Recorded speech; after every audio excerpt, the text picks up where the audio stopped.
Hello friends, welcome to my YouTube channel.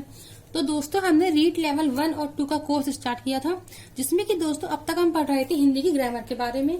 लेकिन दोस्तों आज हम शुरू करने जा रहे हैं ग्रामर के साथ साथ टीचिंग मेथड्स भी, क्योंकि दोस्तों हमें हमारा कोर्स फटाफट से कंप्लीट करना है। इसलिए अगर हम दोनों चीजों को साथ साथ लेके चलेंगे तो ये हमारे ज्यादा बेनिफिशियल होगा। तो स्टार्ट करते हैं हिंदी के टीचिंग मेथड्स को। तो दोस्तों आज स्टार्ट करते हैं पहले भाषा शिक्षण से, कि हिंदी की भाषा शिक्षण वगैरह क्या है। तो देखिए, भाषा है जो वो आया है भाष धातु से, और भाष धातु संस्कृत भाषा का शब्द है जिसका अर्थ होता है बोलना या भाषण करना। दोस्तों भाषा क्या होती है? भाषा हमारे विचार विनिमय का साधन है। भाषा वह साधन है जिसके द्वारा विचारों का आदान प्रदान होता है। देखिए दोस्तों, जैसे अगर मान लो आज मेरे पास कोई भाषा नहीं होती तो जो मेरे विचार है मैं उनको आप तक संप्रेषित नहीं कर पाती हूँ। तो भाषा ही एक ऐसा माध्यम है जिसके द्वारा हम हमारे विचारों को, हमारे भावों को सामने वाले इंसान तक विनिमय कर सकते हैं, उन तक संप्रेषित कर सकते हैं। जैसे कि अब मेरे विचार आप तक संप्रेषित यूट्यूब के माध्यम से हो रहे हैं। तो देखिए दोस्तों, भाषा है उसकी अनेक लोगों ने अनेक प्रकार की परिभाषाएं दी हैं। तो पहले पढ़ते हैं स्वीट के अनुसार। स्वीट दोस्तों इन्हें स्वीट महोदय भी कहते हैं। तो स्वीट महोदय के अनुसार ये क्या कहते हैं? ध्वनियात्मक शब्दों द्वारा विचारों का प्रकटीकरण ही भाषा है। दोस्तों एक बात तो याद रखने की है कि जब भी हम किसी की परिभाषा को लिखते हैं तो अभी हम इन्हें डबल इन्वर्टेड कॉमा में बंद करके लिखते हैं। तो देखिए, ध्वनियात्मक शब्दों द्वारा विचारों का प्रकटीकरण ही भाषा है। इसका मतलब क्या है कि ध्वनि के रूप में हम जो हमारे ध्वनि के शब्दों के रूप में हम हमारे विचारों को जो प्रकट कर रहे हैं सामने वाले के सामने, वही क्या है? भाषा है। सीताराम चतुर्वेदी के अनुसार भाषा के आविर्भाव से यह संसार गूंगों की विराट बस्ती होने से बच गया। अब देखिए दोस्तों, अगर मान लो आज हमारे पास भाषा नहीं होती, तो अगर भाषा नहीं होती तो हम कुछ बोल नहीं पाते, और अगर हम बोल नहीं पाते तो हम क्या होते? हम सब गूंगे होते।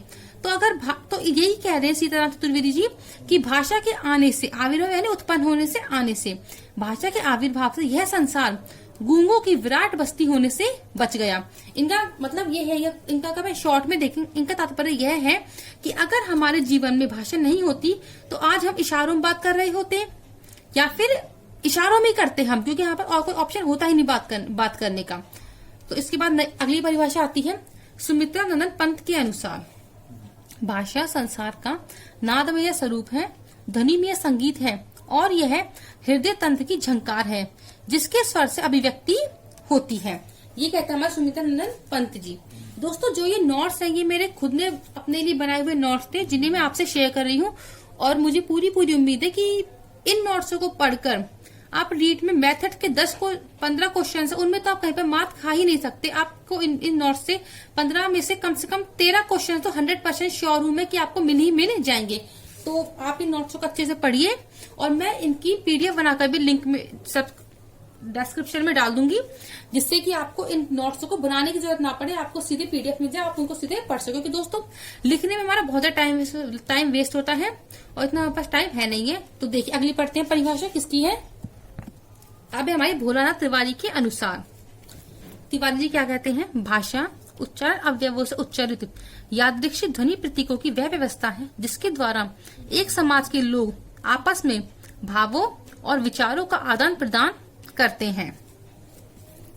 दोस्तों इन्होंने 2 परिभाषा दी है। दूसरी परिभाषा क्या है इनकी? भाषा निश्चित प्रयत्न के फलस्वरूप मनुष्य के मुख से निसृत व सार्थक ध्वनि समष्टि है जिसका विश्लेषण और अध्ययन हो सके। अब हमारी क्रोंचे के अनुसार, क्रोंचे क्या कहते हैं? भाषा अभिव्यक्ति की दृष्टि से उच्चारित एवं सीमित ध्वनियों का संगठन है। दोस्तों इनमें से अपने टीचिंग मेथड में कम से कम 1 से 2 परिभाषा आती ही आती हैं। तो आप इन परिभाषाओं को अच्छे से याद कर लीजिए, रट लीजिए, कुछ भी कीजिए, लेकिन आपको ये परिभाषाएं उंगलियों पर याद होनी चाहिए। अगली देखिए, बाबूराम सक्सेना के अनुसार मनुष्य जिन ध्वनि चिन्हों द्वारा विचारों का आदान प्रदान करते हैं वह भाषा है। प्लेटो के अनुसार, प्लेटो क्या कहते हैं? विचार आत्मा की मूक या अध्वनियात्मक बातचीत है, पर वही जब ध्वनियात्मक होकर होठों पर प्रकट होती है तो उसे भाषा की संज्ञा देते हैं। प्लेटो महोदय क्या कहते हैं कि देखिए, अगर हमारे मन में कोई विचार आया और उस विचार को जब तक हम सामने वाले के सामने व्यक्त नहीं करेंगे तब तक क्या रहेगी, अध्वन्यात्मक रहेगी। लेकिन जब वही विचार हमारे होठों पर ध्वनि के रूप में व्यक्त होगा तो वो भाषा का रूप ले लेते हैं। एक और परिभाषा दोस्तों, श्याम सुंदर के अनुसार भाषा ध्वनि संकेतों का व्यवहार है। अब देखिए, अब पढ़ते हैं भाषा की प्रकृति या विशेषताएं। देखिए, भाषा एक अर्जित संपत्ति है। दोस्तों भाषा है ना, ये हमारा जन्मजात नहीं है, ये हमारे अर्जित है। इससे क्योंकि देखिए दोस्तों, जब बच्चे का जन्म होता है तो ऐसा तो है नहीं है कि बच्चा जन्म लेते ही ANR आम ये सब चीज सीख कर आता है, नहीं सीख कर आता है। उसे ये सब अपने वातावरण से, अपने मम्मी पापा, विद्यालय, परिवेश, इन सब से उस भाषा को अर्जित करना पड़ता है, कमाना पड़ता है। तो भाषा क्या है, वातावरण से मिलती है, वंशानुक्रम नहीं होती है।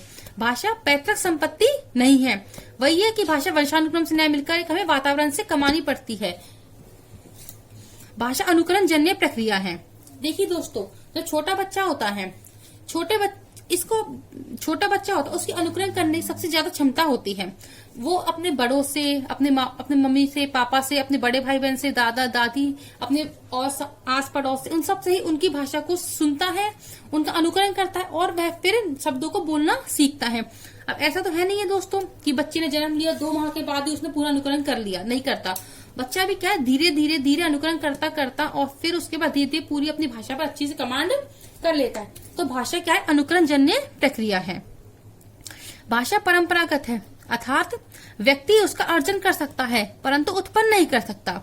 अब दोस्तों ये तो है नहीं है, देखो ANR से वैज्ञानिक शब्द बने हुए हैं। अब उन शब्दों को हम सीख तो सकते हैं अक्षरों को, लेकिन ये तो है नहीं कि हम वैज्ञानिक बात कोई और अगला अक्षर बनाएंगे, ऐसा तो संभव है ही नहीं। तो भाषा को हम अर्जन कर सकते हैं लेकिन उत्पन्न नहीं कर सकते हैं। भाषा चिर परिवर्तनशील है। देखिए दोस्तों, अगर मान लो कि हमने भाषा को कहीं पर स्थायी कर दिया, अपरिवर्तित कर दिया, तो उससे क्या है, भाषा का विकास रुक जाएगा। और अगर भाषा का विकास रुक जाएगा तो दोस्तों तो संभव ही नहीं होगा कि हम उसमें नए नए प्रयोग कर पाएंगे। तो भाषा क्या है, हमारी चिर परिवर्तनशील है, मतलब भाषा हर कुछ सालों में परिवर्तित होती रहती है। जैसे कि देखिए, पहले हम करते थे तत्सम शब्दों का प्रयोग, अब तत्सम से क्या है, तद्भव, तो क्या हो, धीरे धीरे परिवर्तन होता रहता है। और आगे आके देखिए, अब हम क्या हिंदी के साथ अंग्रेजी शब्दों को भी उसमें मिक्स करके ही बोलते हैं, तो उससे क्या ये भी क्या धीरे धीरे परिवर्तन आता जा रहा है। अब देखिए, भाषा का कोई अंतिम स्वरूप नहीं होता है। इसका मतलब दोस्तों कि ऐसा नहीं है कि भाषा को हमने सीख लिया और वो फिर खत्म हो गई, ऐसा नहीं है। भाषा हमेशा कंटिन्यू चलती रहती है, तो कोई अंतिम स्वरूप नहीं है। प्रत्येक भाषा का एक मानक स्वरूप होता है, अंतिम स्वरूप नहीं है लेकिन एक मानक स्टैंडर्ड रूप हर चीज का होता है, और अपनी भाषा का भी एक मानक स्वरूप होता है। प्रत्येक भाषा का एक निश्चित भौगोलिक क्षेत्र होता है। जैसे देखिए दोस्तों, अब अगर हम ले राजस्थानी भाषा ले तो राजस्थान भाषा का क्षेत्र क्या है, भौगोलिक क्षेत्र राजस्थान राज्य है। अगर हम गुजराती भाषा ले, उसका भौगोलिक क्षेत्र क्या है, गुजरात हो गया। तो ये क्या हो गया कि प्रत्येक भाषा के निश्चित भौगोलिक क्षेत्र होता है। भाषा हमेशा कठिनता से सरलता की ओर बढ़ती है। इसका मतलब क्या है दोस्तों, देखिए, जब शुरू में जब हम अपनी भाषा का प्रयोग करते थे तो हम अरबी, फारसी शब्दों का प्रयोग करते जो कि कहते कठिन थी। अब धीरे धीरे संस्कृत आई और संस्कृत के बाद धीरे धीरे क्या आ गई, हमारी हिंदी आ गई। अब अगर हम संस्कृत और हिंदी की तुलना करें तो संस्कृत कठिन है, हिंदी की तुलना में संस्कृत क्या है, कठिन भाषा है। इसलिए बोलते हैं संस्कृत की भाषा हमेशा कठिनता से सरलता की ओर बढ़ती है। भाषा हमेशा संयोगावस्था से वियोगावस्था की ओर बढ़ती है। अब देखिए, एक परिभाषा हो रही है हमारी रामचंद्र वर्मा के अनुसार, मुख से उच्चरित होने वाले शब्दों और वाक्यों आदि का समूह जिसके द्वारा मन की बातें बताई जाती है वह भाषा है। ये कहते हैं हमारे रामचंद्र वर्मा जी। भाषा के प्रकार, भाषा शिक्षण के सिद्धांत। देखिए दोस्तों, स्वाभाविकता का सिद्धांत, दूसरा क्रियाशीलता का सिद्धांत, अभ्यास का सिद्धांत। हम अभ्यास से धीरे धीरे प्रैक्टिस करके हम नई नई भाषाओं को, या फिर जैसे बच्चों को ले सकते हैं एग्जाम्पल इसके लिए, क्योंकि इसकी जैसे मेन एग्जाम्पल है वो बच्चों का ले सकते हैं अपन। जो छोटे बच्चे होते हैं, नवजात शिशु होते हैं, वो धीरे धीरे प्रैक्टिस कर करके ही अपनी भाषा को और ज्यादा सीखते हैं। व्यक्ति भिन्नता का सिद्धांत, हर बच्चे की सीखने की क्षमता होती है वो अलग अलग होती है। रुचियों का सिद्धांत, बोलचाल का सिद्धांत, अनुपात एवं क्रम का सिद्धांत, चयन का सिद्धांत, बाल केंद्रितता का सिद्धांत, अनुकरण का सिद्धांत, बहुमुखी प्रयास का सिद्धांत। जैसे कि थायरनडाइक के नियम के अनुसार है कि हम जब ज्यादा से ज्यादा प्रयास करेंगे, प्रयास एवं त्रुटि का सिद्धांत बोलते हैं, जिसे प्रयास करने से ही हमारी जो गलतियों में कमी आती है और हम फिर उस चीज में परफेक्ट हो जाते हैं। अब देखिए शिक्षण सूत्रों का सिद्धांत में क्या क्या है हमारे, ज्ञात से अज्ञात की ओर, स्थूल से सूक्ष्म की ओर, सरल से कठिन की ओर, विशिष्ट से सामान्य की ओर, पूर्ण से अपूर्ण की ओर, अनिश्चित से निश्चित की ओर, विश्लेषण से संश्लेषण की ओर, निकट से दूर की ओर और मूर्त से अमूर्त की ओर। ये हमारे भाषा शिक्षण के सिद्धांत। अब देखिए भाषा शिक्षण के रूप, इसके 4 रूप होते हैं, पद्य, गद्य, व्याकरण और रचना। पद्य में क्या आते हैं हमारे, पद्य में आते हैं हमारी कविता, गीत, कविता ये सब, और गद्य में आती है हमारी कहानी वगैरह। व्याकरण हमारी ग्रामर हो गई, और रचना में जैसे कि हमारी पत्र, निबंध, प्रार्थना पत्र, ये सब वगैरह रचना में आ गई। तो देखिए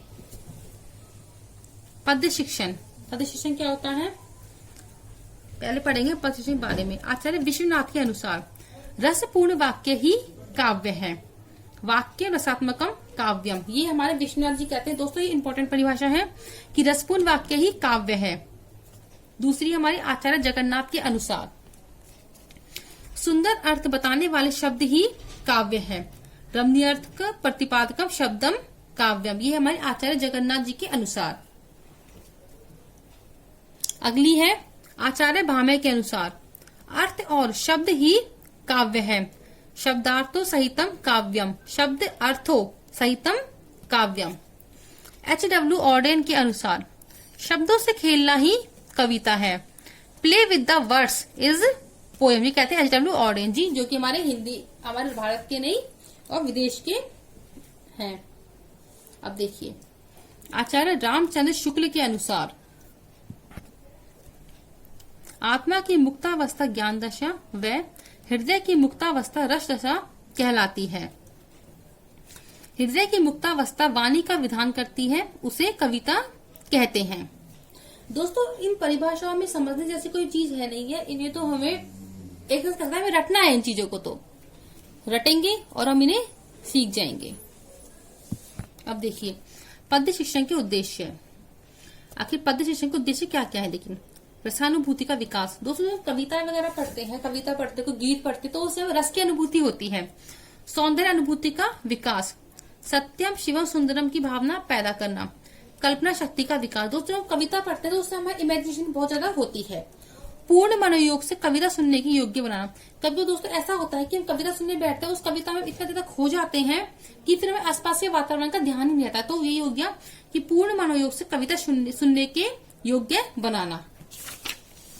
अगला देखिए कविता के प्रति रुचि व प्रेम उत्पन्न करना। ये हमारे पद्य शिक्षण के उद्देश्य हैं।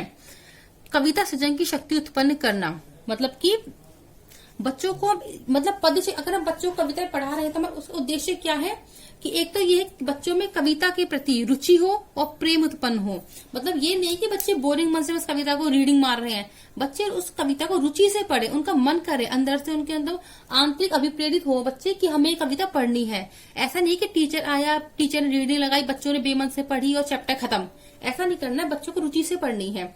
और बच्चों में कविता को सृजन करने की शक्ति भी उत्पन्न हो, क्षमता उत्पन्न हो। मतलब कि ना जैसे बच्चों ने एक कविता पढ़ ली, अब बच्चों के मन में ये भाव उत्पन्न हो कि हम भी कोई ना कोई कविता लिखे, उसे रेट करके उसके शब्दों को, कुछ शब्द खुद से मन से लिए, कुछ कविता में से लिए, और ऐसे करके वो नई कविता का सृजन करे।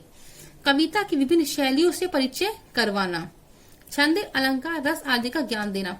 अब दोस्तों देखिए कभी कभी ऐसा होता है कि टीचर आया, कविता की रीडिंग कराई और चैप्टर कंप्लीट किया, लेकिन हमें क्या करना चाहिए कि हमें बच्चों को उस कविता में जो हमारे छंद आए हैं, जो अलंकार आए हैं, जो रस आया, वीर रस है कि कौन सा वात्सल्य रस है, प्रेम रस है, कौन सा रस, उन सब के बारे में बच्चों को बताना चाहिए, जिससे कि बच्चों की उस पाठ में बहुत ज्यादा रुचि बढ़े। कौन सा अलंकार है, यमक अलंकार है, श्लेष अलंकार है, अनुप्रास अलंकार है, कौन सा अलंकार है, कौन सा छंद है, इन सब के बारे में बच्चों को हमें जानकारी देनी चाहिए। छात्रों को अपने देश की संस्कृति, धर्म, दर्शन आदि की जानकारी देना। जैसे कि मान लो कि जो हमारी कविता है, अब हम बच्चों को कविता पढ़ा रहे हैं, वो कविता हमारी 1947 के टाइम की है, रानी लक्ष्मीबाई के ऊपर है, भगत सिंह के ऊपर है। तो दोस्तों हम बच्चों को बताएं कि उस टाइम पे क्या हुआ था, क्या कंडीशंस थी, कैसे हमारा देश आजाद हुआ, अंग्रेजों ने कैसे हमारे ऊपर जुल्म किए, ये सब चीजें बच्चों को बतानी चाहिए। बच्चों को अपनी देश की जो इतिहास है, संस्कृति है, धर्म है, इन सब की बच्चों को जानकारी देनी चाहिए। तो दोस्तों आज के लिए बस इतना ही। अब हम कल पढ़ेंगे पद्य शिक्षण की विधियां, इसमें कौन कौन सी विधियां होती हैं। तो आई होप दोस्तों कि जो हमने क्लास स्टार्ट करी है उसमें आपको जो मैंने पढ़ाया है वो सब आपको समझ में आया होगा। और आप मेरे चैनल को सब्सक्राइब कीजिए और इस वीडियो को लाइक कीजिए, और कोई अगर डाउट आया है आपके मन में तो उसे कमेंट कीजिए, जिससे कि मैं आपकी इस प्रॉब्लम का सॉल्यूशन कर सकूं। और अपने ज्यादा से दोस्तों के साथ इसे शेयर कीजिए, और उन्हें भी बोलिए कि वो हमारी वीडियो को एक बार हमारे चैनल को विजिट करें और मेरी वीडियो को देखें, और वो भी अपने रीट का अच्छे से तैयारी कर सके और अपनी एक सीट ले सके। Thank you friends.